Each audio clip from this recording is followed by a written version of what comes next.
12 heures de Bathurst 2026 auront été plus qu'animées en piste avec plusieurs accidents, dont un resté impressionnant de Ralph Aron qui a tapé la Porsche du Tsunami RT au début de la fameuse descente après Skyline.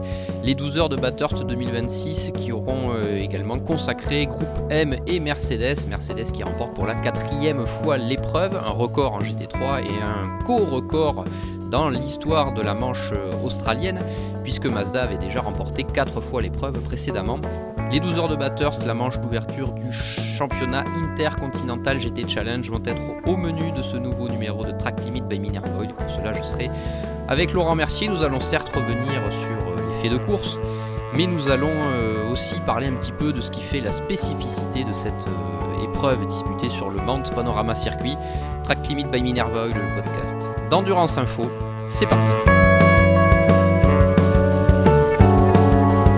Bathurst et sa légende auront encore été au rendez-vous le week-end dernier, puisque le circuit australien a offert une course animée de bout en bout, Laurent. Dès les premières minutes, l'infortuné Christopher Miss a tapé à très haute vitesse un kangourou avec sa Ford Mustang, causant l'abandon de la débutante sur ce circuit. On a vu les images assez impressionnantes des dégâts sur la voiture et aussi du casque du pilote, de l'ancien pilote Audi Sport. Plus tard dans l'épreuve, il y a eu donc ce terrible accident de Ralph Aron qui a donné des nouvelles ce lundi matin, date à laquelle nous enregistrons ce podcast. Nous allons y revenir. Et il y a eu également de l'action portière contre portière en fin d'épreuve, de la bonne action pour la victoire finale. On débattra si c'était de la bonne action ou pas, au vu de ce qui s'est passé entre notamment Jules Gounon et Kelvin van der Linde. Et c'est au final Mercedes donc qui s'est imposé avec Groupe M et le trio Maro Engel, Michael Grenier, Maxime Martin. Laurent, on commence par ce débriefing de la course en elle-même avant de passer dans une deuxième partie un petit peu plus à ce que propose Bathurst, à cette expérience que tu as pu toi déjà vivre à 2 reprises, si je ne me trompe pas. Laurent, Bathurst, fidèle à sa réputation, une course débutée très tôt dans la matinée australienne, de nuit donc, et dès les premières minutes, donc, ce terrible accident, on va dire, de Christopher Miss avec un malheureux kangourou. C'est un petit peu malheureusement l'un des défauts, on va dire, du circuit, Laurent, parce que la vie sauvage, la wildlife comme ils appellent ça, est très présente autour. Et bon, voilà, Christopher Miss a été le malheureux acteur avec ce kangourou. Salut Pierre, c'est ce qui fait en partie la particularité de ce circuit, parce qu'on a déjà vu dans le passé des séances d'essai annulées interrompues parce qu'on avait des kangourous sur la piste. On a vu des serpents aussi. On a vu des serpents, alors ouais, pour être allé là-bas 2 fois sur place en 2019 et 2020. C'est vrai que c'est quand même un circuit où tu vois quand même, malgré le bruit, malgré toute l'ambiance, malgré tout le public, où évidemment c'est un endroit naturel où tu vois quand même pas mal de kangourous sur les abords, sur l'abord du circuit. Et là, le malheureux Christopher Miss, il a un peu pris cher quand même, hein. Parce que c'est vrai que comme tu disais, quand tu vois la photo de son casque, quand tu vois qu'il dit qu'il est obligé de prendre plusieurs douches et qu'il avait toujours l'odeur du kangourou. Tu sais comme moi qu'avec en GT, les pilotes roulent avec la visière ouverte. Le kangourou, quand tu regardes, on a bien vu quand il est sorti de la voiture, on a bien distingué qu'il y avait un peu de sang sur sa combi, un peu de sang au niveau du nez et tout. On s'est dit bon, qu'est-ce qui lui est arrivé? Ouais, on n'a pas tout à fait compris au départ. Est-ce Pas qu'il au avait début, pris un hein. débris Non, par pas au exemple début. ou, voilà. Et puis, comme tu l'as dit, Bathurst, ça reste une course et un endroit comme nulle part ailleurs. Alors évidemment, nous en Europe, on a la Nordschleife, qui a aussi ses spécificités, qui a aussi sa dangerosité. Mais Bathurst, à titre personnel, pour moi, c'est autre chose. Alors est-ce que c'est aussi le côté un peu dépaysant, parce qu'on n'a pas l'habitude d'y aller, donc une fois que tu es sur place, tu te dis ouais, quand même. Et j'avais eu la chance de faire un tour de circuit en 2019 avec le directeur de course. Et pourtant, on n'était pas à la vitesse d'une voiture de course, le safety car, mais quand tu montes et tout au niveau de Skyline avec les enchaînements et tout, tu te dis mais quand il y a un problème, tout est en aveugle. Bon, et le malheureux Ralph Aron, on a payé les frais, on y reviendra plus tard.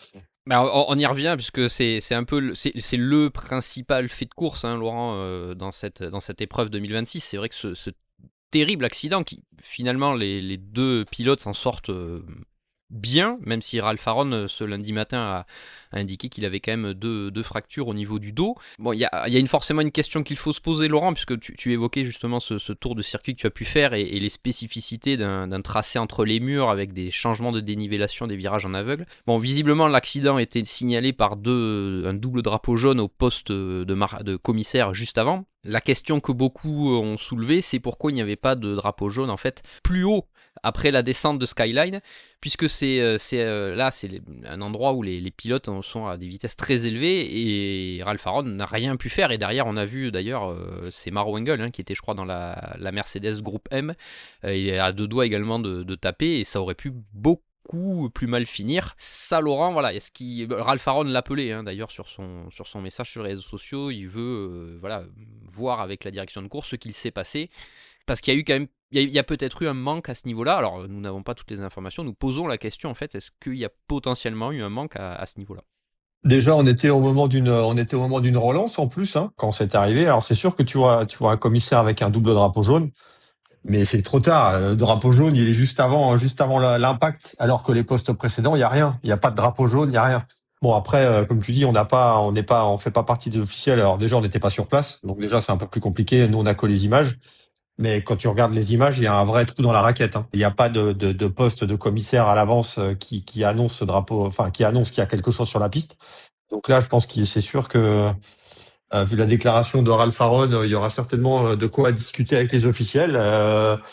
Il y a certainement eu un couac et une erreur quelque part, parce que c'est pas normal qu'à des vitesses comme ça, dans des endroits aussi en aveugle que ça, que ce soit pas annoncé suffisamment en amont. Il y a quand même un vrai problème. D'autant plus que, bon, là, ça s'est bien passé, mais quand tu regardes le départ, qui est à 5h45 du matin, où il fait nuit noire, quand tu commences à monter dans la montagne, et justement, au niveau de Skyline et tout, tu te dis, c'est ce truc, et c'est complètement fou. Et là, bah, évidemment, le pauvre Ralph Aron, de toute façon, lui, il pouvait rien faire.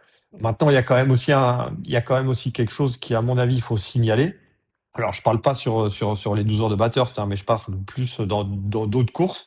Il y a aussi le fait, c'est quoi la règle du drapeau jaune? Il y a un problème, tu es censé ralentir. Mais tu ralentis de combien? Tu perds combien? Tu perds 5 km heure? Si tu perds 5 km heure, tu as ralenti, mais est-ce que tu as ralenti par rapport à ce qu'il y a devant, ce que tu ne sais pas en plus que ce qu'il y a vraiment? Là, clairement, 5 km/h de moins n'aurait Ça change rien rien. changé sur l'issue Même malheureuse 10, de même 10, la même séquence. 15. Mais moi, il m'est arrivé d'aller en direction de course, parce que ça nous permet, même en tant que journaliste, de pouvoir voir un peu ce qui se passe et d'éviter déjà d'écrire des conneries, parce que t'as pas forcément tous les éléments, et de voir des vidéos où il y a des drapeaux jaunes. Je parle notamment à Spa-Francorchamps pour les 24 heures, où tu as des drapeaux jaunes. Pour être honnête, tu vois que le pilote il ralentit pas, hein. Faut pas chercher midi à 14 heures. Il n'y a pas de ralentissement par rapport à ça. Pourquoi il n'y a pas de ralentissement? Il y a tellement de compétition, c'est tellement relevé. Et comme tu dis, il n'y a pas une règle écrite claire de Mais vous non, tu devez dois couper ralentir. de 50 km/h. Tu dois ralentir. Ok, mais ralentir de combien? Tu peux reprendre ce qui s'est passé avec Lorin Heinrich aux 24 heures de Spa l'année passée. Et là, il y a tellement de niveaux. C'est tellement J'ai envie compétitif. de te dire, à propos de virage en aveugle, rappelle-toi de l'incident où Paul Petit a été impliqué au sommet du Raidillon. Ça en fait partie. Ça en fait partie, exactement. Maintenant, c'est pour ça que c'est quelque chose qui est difficile.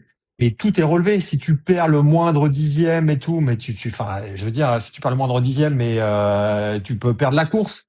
Donc tout est optimisé, tout est professionnalisé. On peut prendre un autre exemple, hein. T'as combien de pilotes qui se font flasher dans la voie des stands parce que les limiteurs sont réglés vraiment à l'extrême limite et quelquefois, ça arrive que l'extrême limite de 50 km/h, bah, c'est 50,1 ou 50,2 parce que tu peux pas perdre 0,1 km/h. On le voit en essai libre notamment. Ouais, Les équipes passent leur temps à exactement. régler le limiteur. Voilà. Et tout est pro, donc tu peux pas perdre le moindre truc. Donc les pilotes, c'est pour ça, c'est la même chose au Mans quand t'as une slow zone, c'est la même chose quand t'as un full course yellow, où tout le monde essaie d'optimiser au maximum. Quitte à des fois à se faire pénaliser, parce que ça arrive, hein, si tu ralentis trop tard ou si tu accélères trop tôt. Et pour en revenir au cas de Batters, bon là, c'est un peu différent, parce que là, il y a clairement un problème. Il y a clairement un problème de signalisation. Et ça impacte en partie la course, Laurent, puisque la Mercedes de Ralph Aron jouait les avant-postes, hein, avec notamment les autres voitures du clan allemand avec 75 Express et groupe M. Et on a vu ensuite, Laurent, que les différentes neutralisations pour les incidents divers qui ont émaillé la fin de course ont donc un peu redistribué les cartes, notamment au niveau de la consommation, puisqu'on se souvient l'an dernier, ça avait été l'un des facteurs majeurs de la victoire de WRT. Bon, cette année, ce facteur a été un petit peu atténué du fait des neutralisations. Et on en vient, Laurent, à cette fameuse dernière relance où Team WRT est devant avec la numéro 32 de Kelvin van der Linde, qui n'est pas en pneu neuf, contrairement à la concurrence. Jules Gounon tente ce que tout pilote doit faire, hein. Il voit une ouverture, il y va, et bon, ça bouge un peu au freinage du côté de Kelvin van der Linde. Les deux voitures se touchent. Et c'est Maxime Martin qui en profite avec la Mercedes Groupe M pour aller chipper la première place et ne plus la lâcher jusqu'à l'arrivée. Bon, on a vu, Laurent, que forcément les discussions ont été animées autour de ce dernier incident, là cette fois de course, hein, puisque c'est vraiment, il n'y a pas eu d'accident, on va dire, entre les deux voitures, mais une touchette. Forcément deux points de vue différents entre Jules Gounon et Kelvin van der Linde. Je vais te poser la question facile, quel est le tien? Quel est le mien? Déjà, est-ce qu'il y a un des deux pilotes qui a été pénalisé? Au vu du notice board, je ne crois pas. Donc Bon, l'arbitre ayant toujours voilà. raison, incident de course, fermez les fenêtres et continuez votre course, messieurs. C'est sûr que si tu allumes ton feed YouTube et que tu regardes et que tu vois juste enfin, tu vois juste l'accrochage, tu te dis bah qu'il a un peu tenté un peu le diable. Maintenant, il faut peut-être remonter un peu avant. Est-ce que Kelvin van der Linde a gardé sa ligne suffisamment? Est-ce qu'il a bougé deux fois? Il suffit de regarder les images. Voilà, donc à un moment, si tu veux, tu peux pas. Si tu regardes juste l'impact, tu peux incriminer Jules. Maintenant, si tu regardes la totalité de l'action, j'en suis moins sûr. Ok, t'as la Mercedes qui était en pneu neuf et pas la, contrairement à la BMW qui elle ne l'était pas, parce qu'on avait choisi une stratégie différente chez WRT. Alors que cette voiture, si tu te souviens, elle avait un tour de retard en début Exactement, de il faut, il course. faut Tu repréciser vois? que cette voiture, alors là pour le coup on n'a pas tout à fait compris ce qu'a fait WRT sur le moment, puisque cette voiture a été, Laurent, endommagée quasiment dès les premières secondes, hein, de la course, puisque l'avant droit de cette BMW dans les premiers instants, visiblement un contact, alors ça pourrait potentiellement être avec la Lamborghini du Wall Racing vraiment dans les premiers mètres. On sait, hein, comme tu le disais, la course débute de nuit, donc forcément la mêlée initiale est toujours un peu plus animé, on va appeler ça comme ça. WRT a choisi de ne pas arrêter la voiture pour changer ce pare-choc avant à la première possibilité de le faire.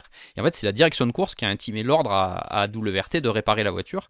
Poussé dans son box, plus de 3 minutes perdues, et donc au final, Kelvin van der Linde, Charles Wirtz et Jordan Pepper ont longtemps été voilà, un petit peu relégués dans le peloton, et en fait c'est encore une fois le bon choix stratégique pour le coup, puisque là la voiture était revenue aux avant-postes de WRT qui avait remis cette voiture en lice pour la victoire. Et après, Jules l'a aussi expliqué, on connaît la faculté de la BMW et sa vitesse de pointe dans les lignes droites. Il a tenté. Et bon, personne ne peut reprocher à un pilote de voir un espace et d'y aller, Laurent. Non, non, non, c'est sûr. Après, ça revient un peu à l'accident qui s'est passé avec Ralph Aron, où chaque mètre compte, où chaque dixième compte. Et là, tu es en fin de course, tu es dans la finale, tu as t'as encore pas mal de voitures qui peuvent gagner. Tu es sur un circuit où c'est pas facile de dépasser. Moi, je veux bien que Kelvin vienne nous dire que il manquait un peu de puissance sur la BM. Enfin, il suffit de voir les relances plus tôt dans la course pour voir que les BM, quand elles étaient devant, bon, on a beau dire qu'il manquait 5% de puissance sur la BM. Ouais, ok. Bon, ça, c'est le point de vue du pilote. Je suis pas pilote, donc voilà. Maintenant, moi, enfin, franchement, quand on a vu l'avant droit de la BM qui était quand même salement amoché, moi, j'ai eu peur d'un truc, c'est que ça occasionne une crevaison. Tu vois, et que ça crève à haute vitesse. Quand tu vois le circuit de Bathurst, et si jamais tu crèves à haute vitesse dans la descente, Bah c'est fini, hein. ouais, et puis tu peux te faire mal en plus, donc ça peut être compliqué. Et moi, c'est vraiment là-dessus où j'ai flippé, où je me suis dit, mais si jamais ça crève là, avec tout ce qui pouvait pendouiller à côté de la voiture, je dis là, ça va pas le faire. Et donc cette voiture revient. Bon, après, on connaît les fins stratèges hein, chez WRT, ça là-dessus, il y a pas de débat sur le sujet. Hein. On connaît la musique. Et après, donc ouais, après, t'es en fin de course, cette voiture elle est revenue et c'est pas passé. Pas persuadé que Jules soit en faute sur le truc. Peut-être qu'il aurait peut-être fallu attendre un peu pour essayer de passer plus tard parce qu'il était en pneu neuf, ce qui n'était pas le cas de la BM. Mais bon, avec des scies, c'est facile à dire. Déjà, d'une, t'es pas dans la voiture. De deux, t'es pas pilote. De trois, en plus, t'as un dixième de seconde pour prendre la décision. J'y vais pas. Alors que t'as quand même des furieux qui sont derrière et qui demandent qu'un truc, c'est essayer de te pousser pour essayer de te piquer ta place. Là-dessus, si tu veux, c'est toujours facile à dire quand t'es le cul dans ton canapé. C'est un peu plus compliqué à dire quand t'es dans la voiture. Donc bon, écoute, il n'y a pas de pénalité. Je comprends la déception des deux camps. Je comprends la déception de Jules parce que là, il y avait une victoire supplémentaire pour être le recordman de victoire aux 2 heures de Bathurst. Qui plus est avec un pilote bronze dans la voiture qui est Kenny Aboul quand même, parce qu'il faut quand même le dire. Et une série de podiums qui s'interrompt du coup. Voilà, une série de podiums qui s'interrompt. Donc c'est sûr que quand tu voyais la mine de Jules sur le podium pour l'Independent Cup, tu comprends que pour avoir pu échanger avec lui après la course, ça l'a suffisamment marqué.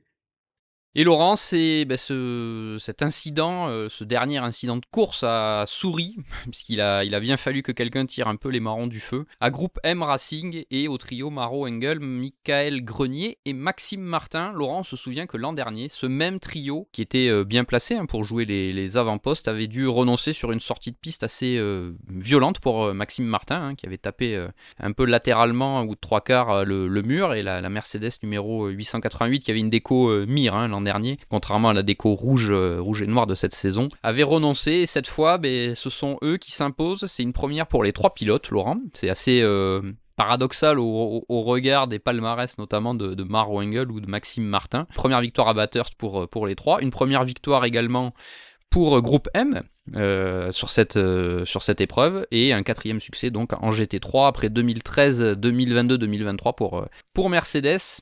Laurent, c'est un peu la roue a tourné du bon côté cette fois pour les pilotes notamment. Moi, je suis perso, je suis assez content pour plusieurs raisons. D'une, Maro Engel, ça fait quand même 10 fois qu'il essaie de gagner Bathurst. Je pense qu'il a tout gagné avec Mercedes. Il a jamais gagné Bathurst. Donc, c'est quand même une belle récompense de gagner enfin les 2 ans de Bathurst. Donc, ça, c'est pour Maro. Michael Grenier est pas forcément le pilote le plus connu, tu vois, le plus représenté dans les médias, alors que c'est pas le moins rapide. Et en plus, c'est un mec super sympa. Et c'est quelqu'un qui fait pas de bruit et c'est quelqu'un qui tient son rang. Donc c'est aussi bien qu'un gars comme Michael Grenier remporte quand même une course majeure avec Mercedes. Et puis le troisième, c'est Max Martin qui, comme tu l'as dit tout à l'heure, juste avant, avait connu une sortie de piste, première course sous contrat Mercedes AMG l'année dernière à Bathurst, il crache la caisse quand même assez violemment parce que bon, avec un peu de recul, je pense que maintenant on peut le dire, mais c'est que même encore plusieurs semaines après, il était quand même pas tout frais le Maxime en termes d'état de santé, même notamment pour la course d'ouverture du WEC au Qatar où c'était un peu compliqué pour lui. Et quand tu vois la saison pourrie, mais alors vraiment mais pourri de chez pourri qu'il a connu en 2025. C'est quand même aussi une belle récompense. En plus, c'est quand même, tu vois, l'an dernier, tu dis, l'an dernier, il crache la caisse. C'est quand même un mec qui sort jamais, quasiment jamais. Je sais même pas la fois d'avant où il avait craché une caisse. Là, ça finit quand même par une belle fin de saison en WEC sur la dernière course à Bahreïn. Il y a un podium en IMSA aux 24 heures de Daytona. Et là, il gagne les 12 heures de batteur. Donc, j'espère pour lui que le chat noir est parti. Donc ça, il y a de quoi être content. Et il y a de quoi aussi être content pour Groupe EM, parce que Groupe EM, c'est quand même une équipe asiatique qui fait quand même beaucoup d'efforts pour sortir de ses frontières, sortir de sa zone de confort, aller rouler à l'international sur des programmes en plus qui sont pas complets. Généralement, c'est pas mal de one shot. Et là, ça avait jamais réussi. Et franchement, je pense que pour Kenny Chen et toute son équipe, je pense que c'est une belle c'est une belle récompense, donc c'est plutôt là-dessus, je pense qu'on peut être content. C'est une belle victoire. Et Laurent, le podium est complété par alors une voiture que l'on attendait clairement pas à ce niveau-là sur le papier, puisque la Porsche du High Class Racing, qui doit disputer l'intégralité de la saison, notamment avec Anders Shortback, cette voiture termine deuxième au général, et on rappelle était inscrite en Bronze Cup avec Kerongli. Et pour Dorian Boccolacci, qui était soutenu par Porsche Motorsport Asia Pacific, Laurent, qui a un petit peu regravi les échelons dans le giron Porsche, et qui a répondu largement présent sur cette épreuve qu'il découvrait, puisqu'il a largement contribué à cette deuxième place pour Porsche et pour High Class Racing. C'est un peu, alors on n'a pas encore validé ça, Laurent, entre nous, mais ça peut constituer l'une des belles histoires du week-end. Ça fait partie des belles histoires, comme l'histoire de Max, ça fait partie des belles histoires du week-end, mais à High Class Racing, Quand tu regardes le podium, déjà, c'est pire que s'ils avaient gagné la Coupe du Monde de foot. Et on peut les comprendre. Les mecs, ils découvrent le circuit, ils découvrent un peu tout ce qui est environnement Bathurst à ce niveau-là, avec Anders Shortback qui est quand même un peu la cheville ouvrière du programme iClass Racing depuis des années, et Dorian Boccolacci qui a franchement été exceptionnel. Là-dessus, il n'y a pas de débat. Et tu repars avec une deuxième place au 12 heures de Bathurst, avec ta Porsche engagée en Bronze Cup quand tu vois ce qu'il y avait en face. Plus qu'une victoire pour eux. Et ça, c'est clair que ça fait partie des belles histoires parce que iClass Racing, c'est une équipe qu'on connaît surtout en proto, qui sortait d'une participation en Asian Le Mans Series le week-end d'avant à Abu Dhabi, hein, qui roulait en LMP2 et en LMP3.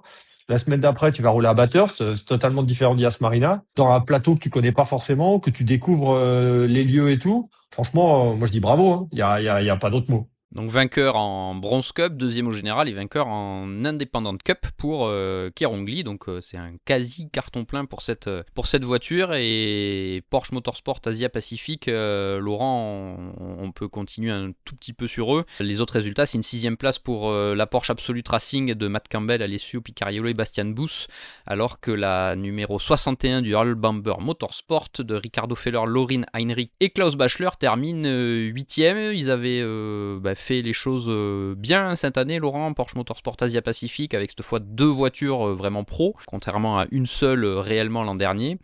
Et bon, il en a pas manqué beaucoup, hein, puisque les voitures terminent dans le même tour que le vainqueur. Bon, finalement, c'est la voiture bronze qui termine sur le podium, mais l'engagement de Porsche Motorsport Asia Pacifique se poursuit sur cette Intercontinental GT Challenge. On les avait vus notamment très présents l'an dernier à Suzuka.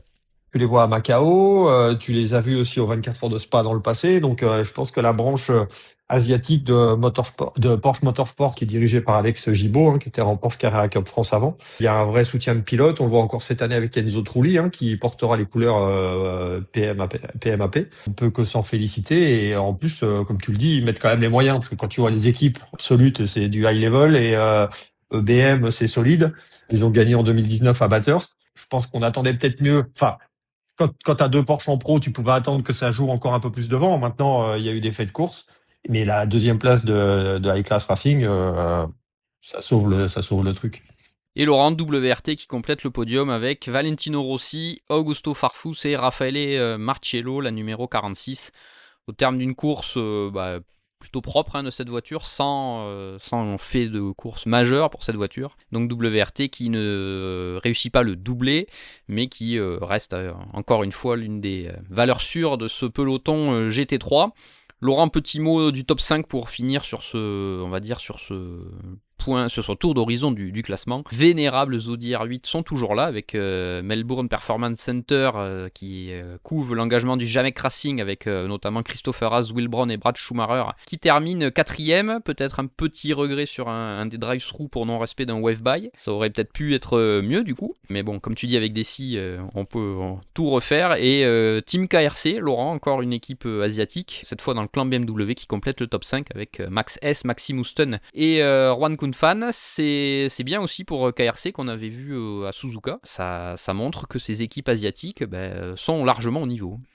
Ouais, c'est clair. Et et pour l'Audi, c'est quand même, ça montre quand même qu'avec la balance de performance, que l'Audi elle peut être compétitive quand elle est bien préparée et bien pilotée, parce que c'est quand même une belle perf de finir au pied du podium avec cette Audi. Et oui, pour KRC, c'est un peu la même chose. Tu viens, tu découvres un petit peu tu découvres là aussi l'endroit, et c'est bien aussi que ça a peut-être incité d'autres équipes asiatiques, tu vois, du coup à venir se mesurer au ténor de la catégorie GT3. Donc ça, c'est aussi une belle perf. Après, je pense qu'on peut dire quand même deux mots, un sur Corvette. Corvette, c'est pas la déception, loin de là, mais c'est la désillusion, parce qu'on Ouais. a vu la voiture vraiment très performante avec la numéro 2, surtout Nick Kasberg, Alex Sims et Earl Bamber. La voiture a mené un temps la course, et malheureusement, c'est la mécanique qui en a décidé autrement, Laurent.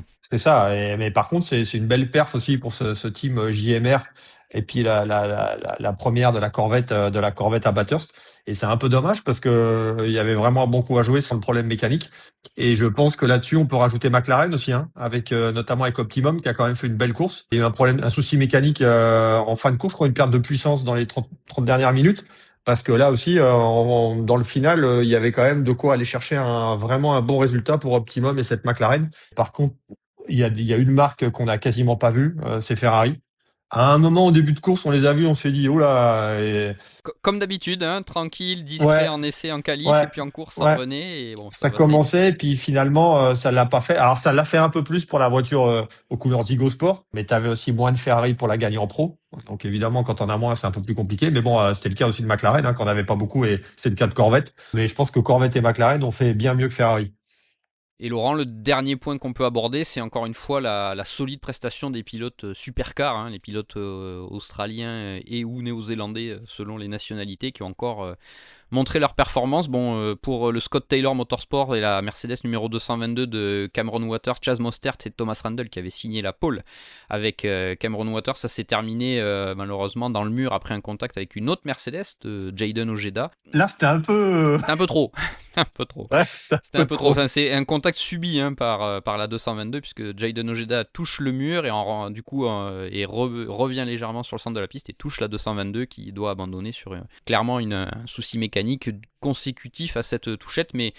Mais voilà, Laurent, les pilotes supercar à Bathurst, c'est quand même quelque chose hein, parce ils connaissent le circuit par cœur. Alors certes, ce sont pas du tout les mêmes voitures que ce qu'on peut trouver en supercar, mais leur expérience du circuit fait souvent la différence. Et ça fait un moment quand même qu'on n'a pas vu des pilotes 100% supercar s'imposer, hein, puisque si je me souviens bien, il faut remonter à la victoire en 2017 pour retrouver un équipage vraiment composé de pilotes supercars, puisqu'il y avait Craig Lowndes, l'une des légendes du championnat, et Jamie Whincup sur la Ferrari Maranello Motorsport, et on parlait de la 488 GT3. Mais depuis, on voit, Laurent, que c'est les équipes européennes et les pilotes GT3, on va dire un peu plus internationaux et européens, qui ont un peu mis la main sur Bathurst.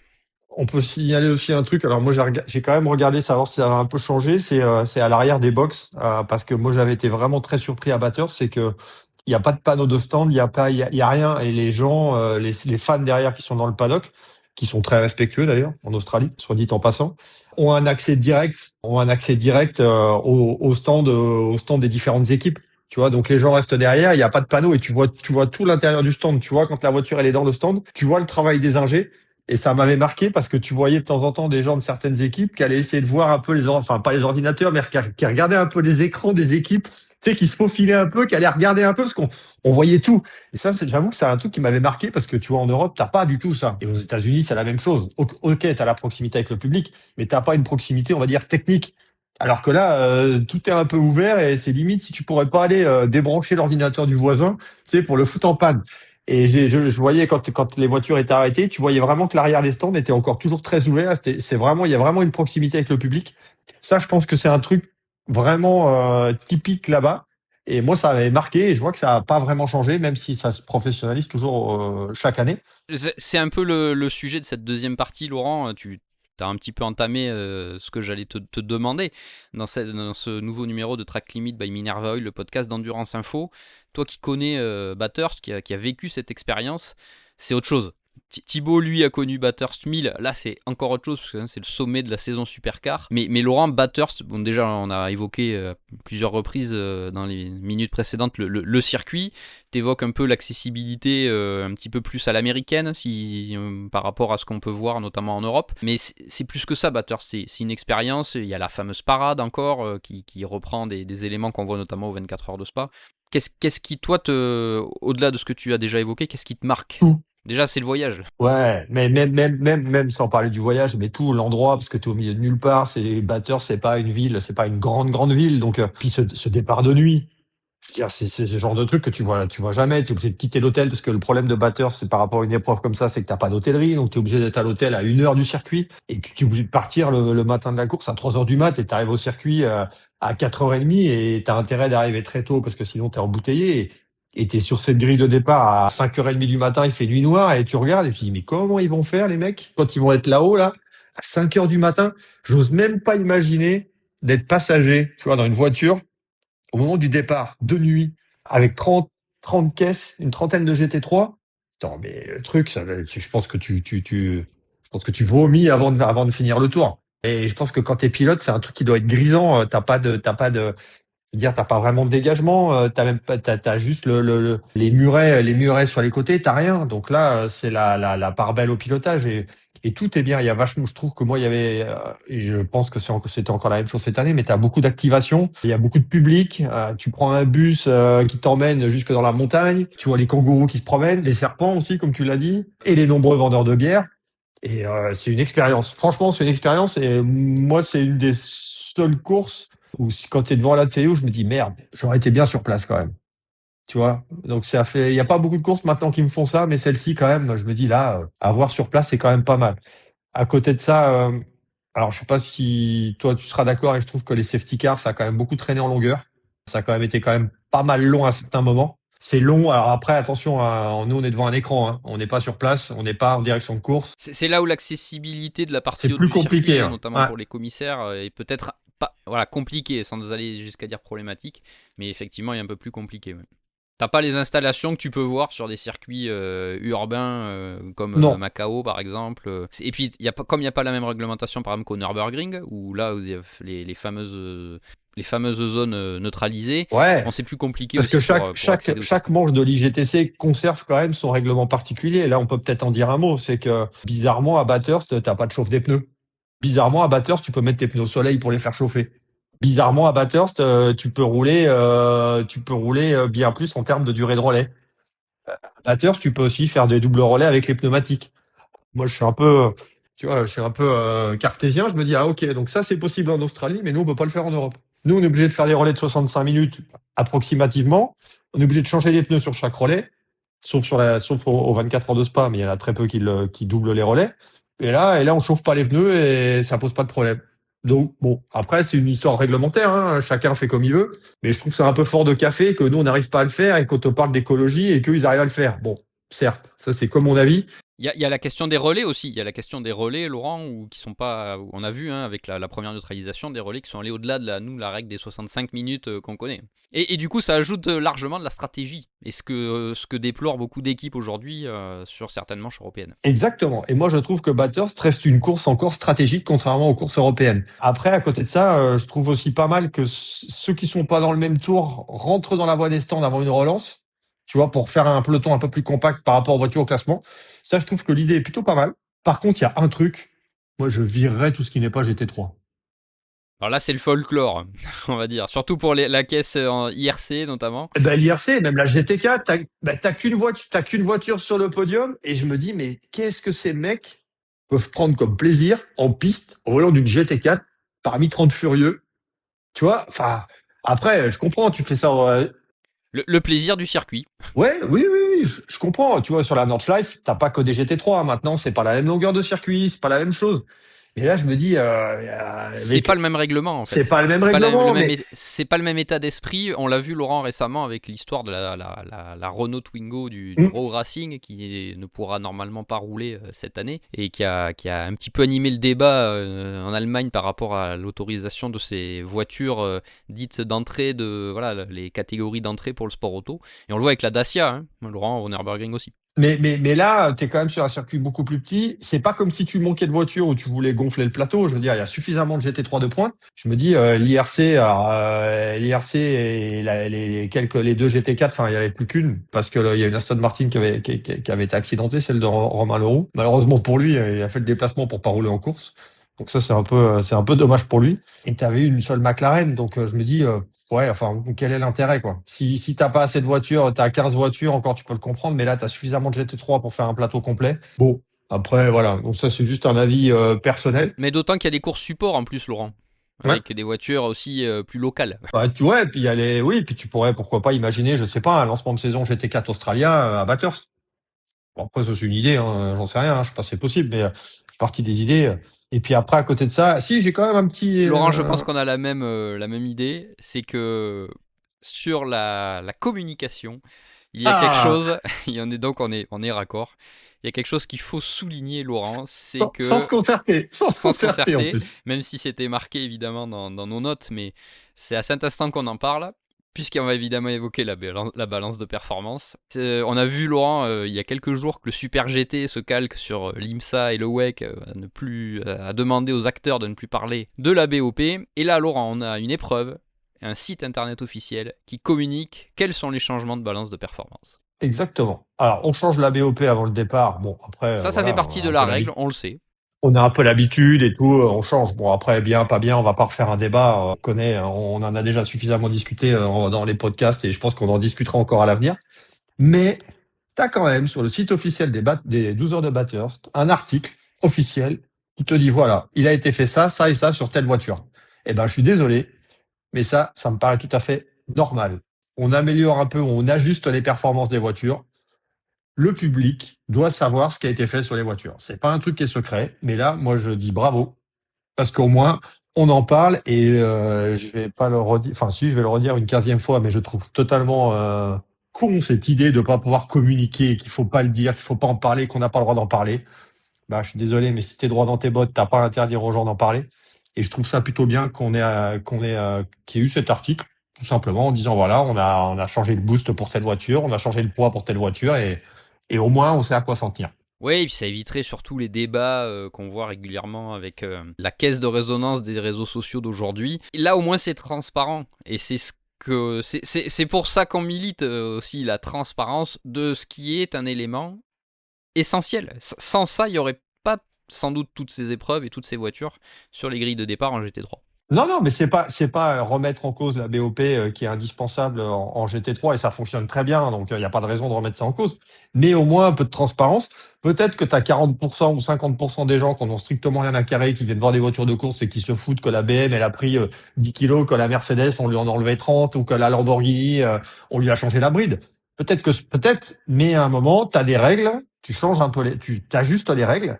Ben, tu te dois d'en parler, tu te dois de le dire et de pas te cacher pour que ça reste top secret. Après, les gens, ils font ce qu'ils veulent. Hein. Soit ils en tiennent compte, soit ils en tiennent pas compte, ils viennent voir des voitures. Mais nous, en plus, on a affaire quand même à un public qui s'y connaît parce qu'on est un peu une niche, parce qu'on a des gens qui suivent, qui sont passionnés de courses d'endurance. Donc, je suis désolé, mais le public doit avoir accès au changement et il devrait y avoir une communication systématique sur chaque changement de BOP.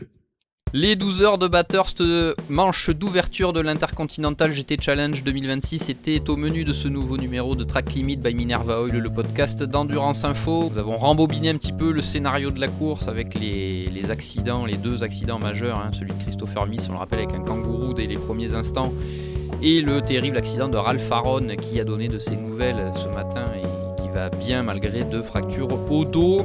Et la victoire au final sous le damier de groupe M Racing et de Mercedes, sans oublier d'évoquer cette expérience un petit peu particulière qu'est Bathurst. Laurent, merci pour ce nouveau numéro de notre podcast et puis on se donne rendez-vous rapidement pour un prochain numéro. Merci.